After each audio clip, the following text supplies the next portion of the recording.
Good morning and happy Thursday. And today is a little bit more of a special Thursday. And we'll get to that in a minute. Welcome to All In Before 10, the A's morning show. I am your host, Booney, lifelong A's fan, and this is your daily wake-up call for Las Vegas A's coverage. This is not background noise. This is your morning reset. Think of it like your morning sports talk show, but built specifically for A's fans who want more than box scores. We will mix in game analysis, player development, stadium talk, financial realities, and live chat interactions so you can start your day informed and fired up, whether you are heading to work, hitting the gym, or just pouring your first cup of coffee. This is where the A's conversation begins. All In Before 10, the A's morning show, is the daily tone setter inside the House Always Wins Media Network, built for depth, separating baseball, prospects, business, stadium news, history, and community impact into distinct shows with clear lanes, powered by passionate voices under one roof, where every room has a purpose. Subscribe, turn on notifications, and jump into the live chat. Do me a huge favor and take 30 seconds and leave a 5-star rating wherever you listen. If you are on Apple, drop a written review as well. On Spotify, hit the stars and make it loud. Then smash follow so every episode shows up automatically. No hunting, no missing a show. Again, tap the stars, write a few words, lock in, and every morning we are all in. Today is a special day, guys. It is a very, very special day. What's up, Timmy? Tournament starts today. NC2A tournament. Always has been a special day with regard to watching the games and doing what you do. Usually, almost every single year, I'm in Vegas with friends for March Madness. This year, not so much, but that does not mean we don't keep the theme alive. And what we're doing today is we're having our own A's March Madness. 64 players, 4 brackets, 16 players in each bracket to get to a Final Four. What are you talking about, you ask? 2028 is what I'm talking about, guys. Who are going to be the players that contribute most to a 2028 World Series in Las Vegas? I've seeded all 64 players. 4 brackets, 4 number 1 seeds, 4 16 seeds, just like the NC2A tournament. You may have your disagreements. That's fine. Most people do when it comes to brackets. And for what I say to those who have their disagreements, hey, this is my bracket, make yours, and we'll go from there. But without further ado, let us start up with the first bracket, which is going to be my Nick Kurtz bracket. Nick Kurtz, I got as the top seed in his own bracket. The 16 seed is Jared Dickey. Jared Dickey is somebody we got in the Lucas Ursay trade. Left-handed hitter, played at Midland, good. I got Nick Kurtz advancing in that one. Henry Baez, solid prospect. We got in the Mason Miller trade. 8 seed versus JT Ginn as the 9 seed. I mean, who do you got in that one?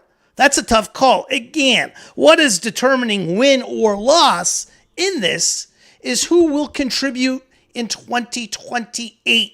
Not now, in 2028. Who will contribute? This is a tough call. Baez been pitching well. I'm going to stick with Baez. I was waiting for you. If it's not Brett Harris versus Nick Kurtz in the final, I'll be disappointed. Nick Kurtz is in the tournament, straight A's. But no, he is not one of the top seeds. But hey, stick around. He may upset somebody. I got Henry Baez beating JT Ginn in the first round. I think Baez has been pitching well lately. Here's a good one. Denzel Clarke is the 5 seed. Luis Medina is the 12 seed. Again, who's going to help us more in 2028? This is a tough one. because we don't know what's going on with Luis Medina. He could be your typical March type of Cinderella story that all of a sudden just turns it on. And you know what? I got Luis Medina upsetting Denzel Clarke. I got Medina moving on in the tournament with the first upset of the tournament, beating Denzel Clarke in the opening round. 4-13, Lawrence Butler, Kenya Huggins. Kenya Huggins is tough, man. But this is a good 4-13 matchup. I think Butler's going to figure it out, and I have him advancing. Which brings us to Butler versus Medina. This is going to be another battle. But I think Butler is going to turn into that player we think he is. So I got the left side of this bracketing out. Kurtz versus Butler in the Sweet 16, which we'll get to in the next round. Henry Bolte, Michael Kelly. You know I got Henry Bolte advancing in that one. Justin Sterner and Rodney Green. Rodney Green was a top 20 prospect just last year. 4th round pick, 2024, out of the University of California. He reminds me a lot of Lawrence Butler. And he showed signs where he could be that guy. He struggled last year. He was in Lansing, got demoted to Stockton. If this kid figures it out, he's going to be something special. Here's a hell of a matchup. Steven Echevarria and Cameron Leary. Cameron Leary led the whole A system last year in stolen bases. 7th round pick out of Boston College. But Echevarria is somebody we've been waiting for a while. I got Echevarria winning that one in a tight game. Brett Rooker, 2028. It's going to be a little bit older, but still enough to beat Barnett. Barnett versus Echevarria versus Rooker. In 2028. I'm going to go Echevarria. I'm going to go with an upset there. I got the 6 seed over the 3. I got Echevarria advancing. I got Rodney Green beating Justin Sterner in the first round as another upset, 10-7. Of course, I got Bolte advancing. I got Bolte beating Green to get to the Sweet 16, and I got Echevarria beating Rooker to get to the Sweet 16. Those are your brackets. So your Sweet 16 matchups in that one is going to be Nick Kurtz versus Lawrence Butler. I got Kurtz advancing, and on the other side, I got Henry Bolte versus Steven Echevarria. I think Bolte's that guy. We've already seen signs of it. I got Bolte advancing. Your typical 1-2 matchup in the Kurtz bracket. And of course, I got Kurtz advancing to the final 4 out of this bracket. Let's continue, guys. This is a lot more fun than I thought. Okay, let's go to the Leo DeVries bracket. Leo DeVries, 1 seed. Versus Brian Buvelis. Brian Buvelis, not a bad player. Played this year for Puerto Rico in the World Baseball Classic. Was in Low A Stockton last year. I don't think he made it up to Lansing last year. I got DeVries advancing there. Gavin Turley. Ryan Lasko. I mean, you talk about a classic 8-9 matchup.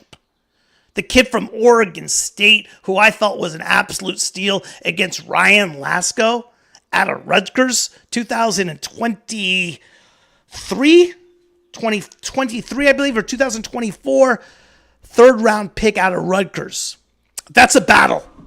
That is an absolute battle. I don't know yet. Alvarado Nunez. Nunez is the kid we got in the Mason Miller trade. Alvarado's been showing signs of 5'12". I like Alvarado to advance there. Hogan Harris, Brett Harris. Here you go, straight A's, if you're still on, man. There's your 4-13. See, I didn't overdo it with Brett Harris, but I do got Hogan Harris as my 4 seed. I got him advancing. Facing Alvarado as a 5. I got Harris beating Alvarado to get to the Sweet 16. And then I got to make a decision on this Turley Lasko deal. I'm going to go with the kid from Oregon State. I like Turley. I think he's going to be a player in a couple of years. Let's go Turley versus DeVries. DeVries beats Turley in the 2nd round. Now DeVries has to face Hogan Harris, I got DeVries. So I got DeVries as your 1 seed getting to the final 8. How about the other side of the bracket? Jacob Wilson and Chen Zhong Zhuang. I got Wilson advancing in that one. Here's a good one. Gunnar Hoglund and Vander Suero. You asked me before the season, I'm thinking Gunnar Hoglund is going to be a much higher seed, but can he stay healthy? Vander Suero, veteran, has showed us some things during spring training. I got Hoglund advancing in that one to face Jacob Wilson. I got Wilson advancing there. Perkins against the kid from Florida, 17th round pick out of Florida. Showed some sparks last year in Midland. Solid. I like Halter, but I got to go with my guy Perkins. Perkins, Jacob Lopez. I got Jacob Lopez obviously advancing against Brady Basso, and then I got a Jack Perkins versus Jacob Lopez. I think Jack Perkins has the stuff. I think he is going to be the guy. I'm going out on a limb with Perkins, but I'm not going to change. Perkins versus Wilson. I'm going to go with Perkins. I'm going to go with Perkins to come out of that side of the bracket and face Leo DeVries in the finals, but Leo DeVries is too much and advances to the final 4. Let's go to the Tyler Soderstrom bracket, guys. Tyler Soderstrom, CJ Rodriguez. CJ Rodriguez, good player. 2021 second round pick out of Vanderbilt. Soderstrom is going to be an MVP candidate. Obviously, I got him this year. How about Devin Taylor?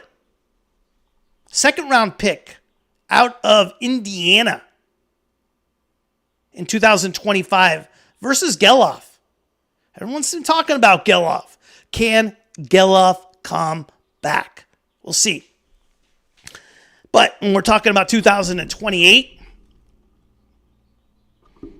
jeez, this is a tough one.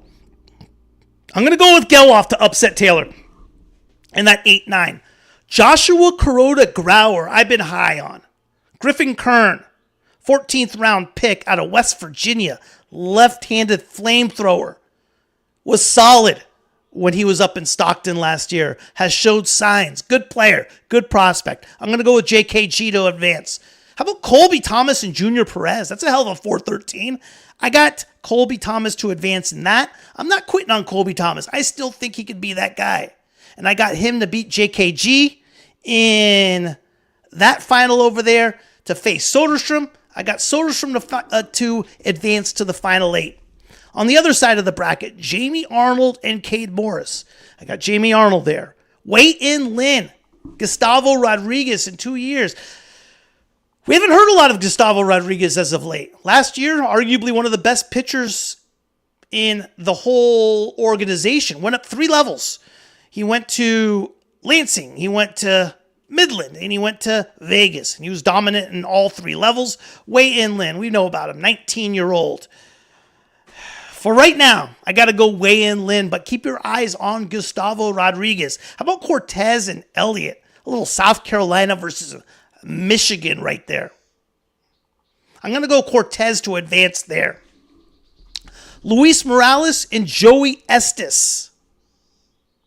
I got Morales advancing there. I got him defeating Cortez. And then we have an incredible matchup.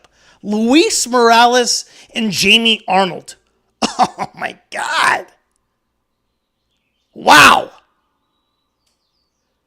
Just because Luis Morales is will be a little bit more seasoned in 2 years than Arnold, I'm going to go Morales. That's a tough call, though.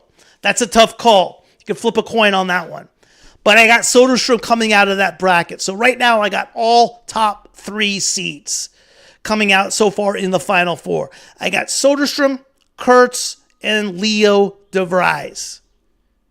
How about our final bracket, the Gauge Jump bracket? Gauge Jump, Brennan Malone, kid out of Oregon. Played in mostly high AA last year. High A and AA, I believe it was. Mostly AA. I got Jump coming out there. Junior Tur and Nate Nankill. Nate Nankill, keep your eyes on Nate Nankill. Kids from Fullerton. Can absolutely hit. Good right-handed hitter. Junior Tur spent some time in high A Lansing last year and Double A, and I believe he was in Vegas as well towards the end of the season. Good pitcher. This is a tough one. I got Nankill advancing there. I got Jump edging out Nankill. Hernandez over Blake Pontes out of the University of Hawaii. Good pitcher. Had a good year last year.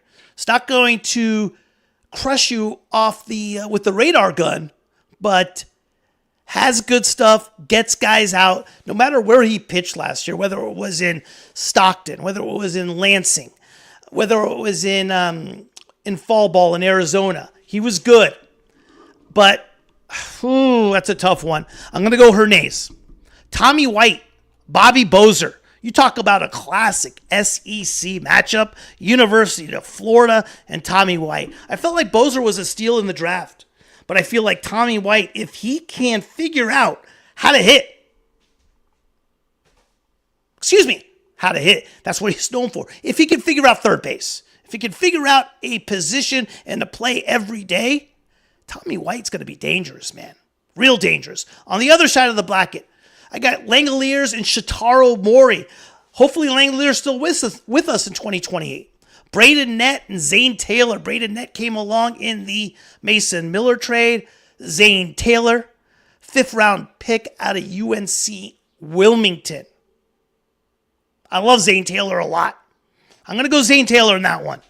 Cole Miller, Dylan Feen. I've said in the past, I think Dylan Feen is our catcher of the future. Big boy, switch hitter, played in low A Stockton last year. 7th round pick, 2023, young. Has an opportunity to be something special. Cole Miller's dynamite as well. Had a huge year last year in low A Stockton.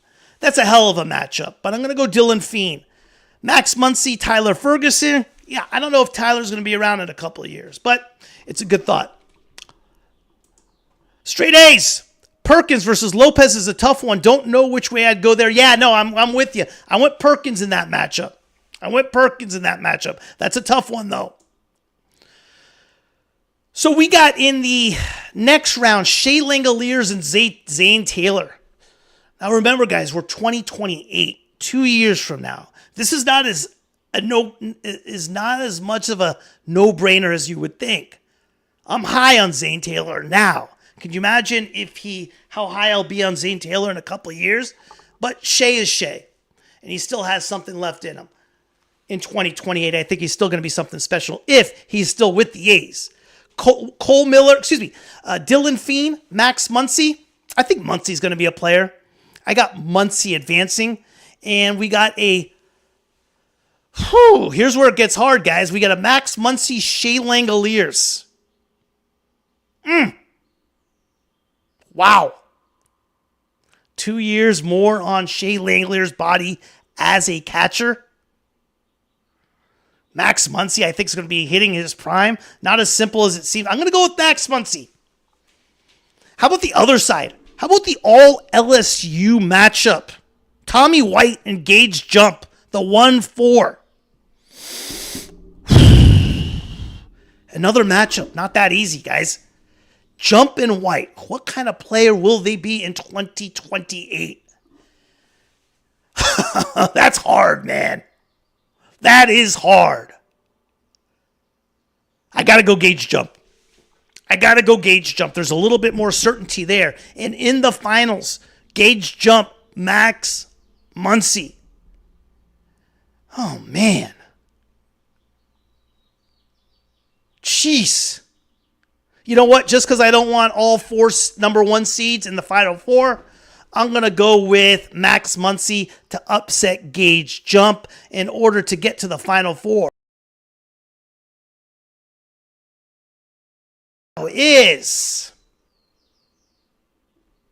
I'll tell you right now what it is, guys.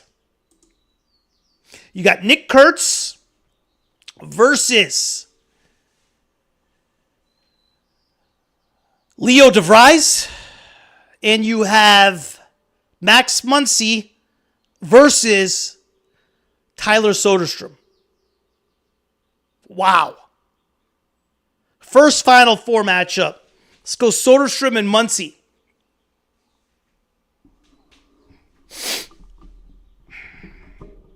I'm going to go Soderstrom. Second Final Four matchup, the one everyone's been waiting for, Leo DeVries and Nick Kurtz. Who do you choose in this one? Who's going to be a better player in 2028? I think it's Kurtz. I think it's going to be Kurtz. I think that's an easy one, actually. Maybe in 2030, 31, you can give the edge to DeVries. But for right now, 2 years speaking, we're going with Nick Kurtz, obviously.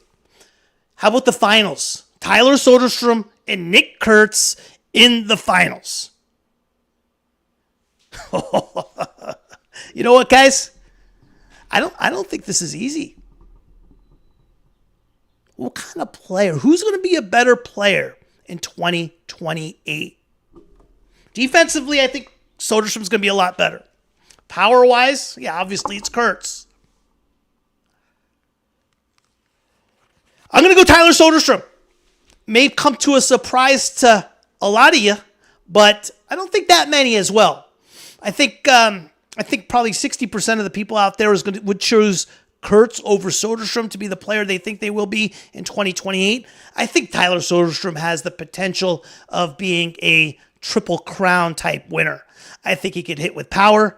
I think he can hit with average. I think he's going to be able to drive in runs. I think he's going to be every single year a Gold Glove candidate. I think he's going to be that guy.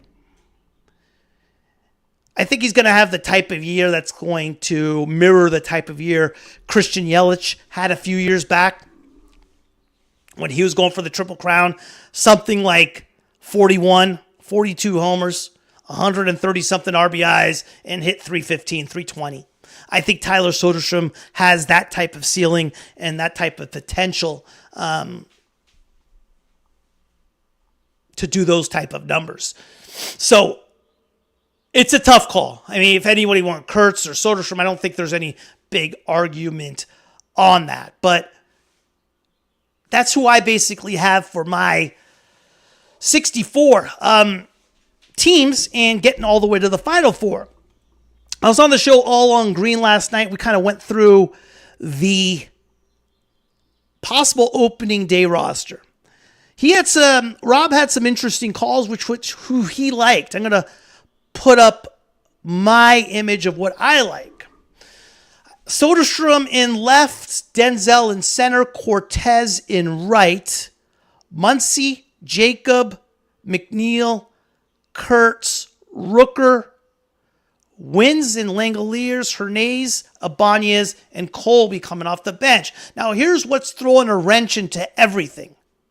I do think the A's should start Lawrence Butler off on the IL. I think it's a mistake that it sounds like. It sounds like it's going to happen, that he's going to be on the opening day roster. I don't want to rush Butler back. So if Butler does come back, which it sounds like he is, and will make the opening day roster, I think that's going to knock off. That's a tough call. The way Rob had it, he had Cortez and Colby coming off, and he had Zach Geloff as that kind of super utility guy. Where I have Colby coming off, Zach going to AAA, and Cortez on the opening day roster. That's how I have it. I believe he may have even had Hernandez going down as well. He may have had Hernandez going down and Colby staying up. I forget exactly how Rob had it, but we were close. But he had Geloff staying up as well, playing the outfield. Listen, I'm rooting as much as anybody for Geloff to be that guy. I just don't know if he will be that guy. That's the issue I see with Geloff. Obviously, right? We've been waiting for him to show up and hopefully be who he was just for a brief amount of time in 2024. As far as pitching, we were kind of similar on this one. Severino, Springs, Savale, Lopez, Morales, as far as your starting five. Out of the bullpen, he has Jack Perkins in there over JT Ginn. You could easily see that happening. Alvarado, Barlow, Ferguson, Leiter, Medina, and Sterner, I believe we had as the same. The only difference, like I said, was he has Perkins over Ginn, which you can easily see happening as well. So should be interesting to see what happens, as opening day is only about a week away from us. 6 days if you want to talk about official opening day, which is the Giants and Yankees on Wednesday. But that's all I got for you today, guys. Hey, enjoy hopefully you're watching some games today, your March Madness. Used to call it Sin Thursday with a lot of friends. Have a good day. Enjoy yourselves, guys. Thanks for tuning in. Take care.